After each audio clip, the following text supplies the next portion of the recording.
शहबाज शरीफ साहब, जरदारी साहब, मौलाना फजल रहमान साहब, इमरान खान, आप लोगों ने पेट्रोल महंगा किया, हम कुछ ना बोले।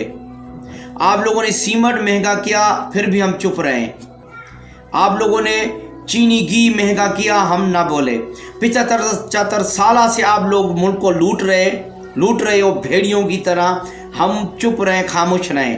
लेकिन एक आटा आप लोगों ने महंगा कर दिया, और इतना कर दिया कि मुल्क पाकिस्तान की मुल्क की तारीख में 75% से भी ज़्यादा आप लोगों ने महंगाई कर दी। अब 1500 की आटे की बोरी आ रही है।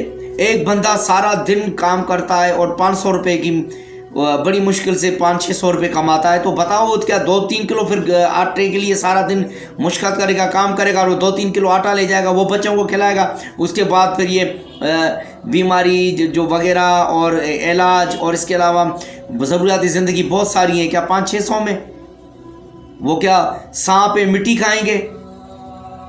आप लोगों ने आवाम को मार दिया है, तबाह कर दिया है, बर्बाद कर दिया है, कंगाल कर दिया है।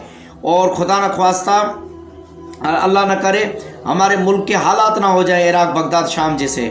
लेकिन इंशाअल्लाह ताला ऐसा नहीं होगा जब तक हमारी पाक फ़ौज है।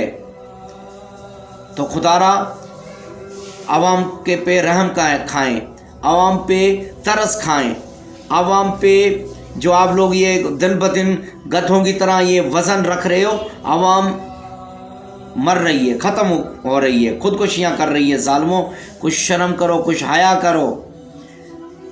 ये क़यामत के दिन क्या मुंह दिखाओगे तुम लोग अल्लाह अल्लाह के रसूल को?